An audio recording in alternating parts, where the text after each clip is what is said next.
সাবা তুই কি টাকা দিবি? হ্যাঁ সাবা,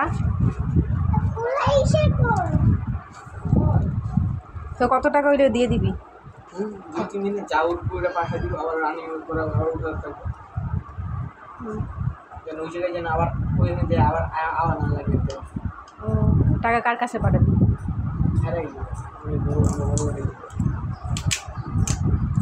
ওরা ট্রলার নিয়ে গেছে? যাইবো যাই না তো খরাজের থেকেও দিব। ও সাবাও কালেক্ট, সাবা তুমি ডোনেশন করবা না? কয় টাকা দিবা? 100 টাকা?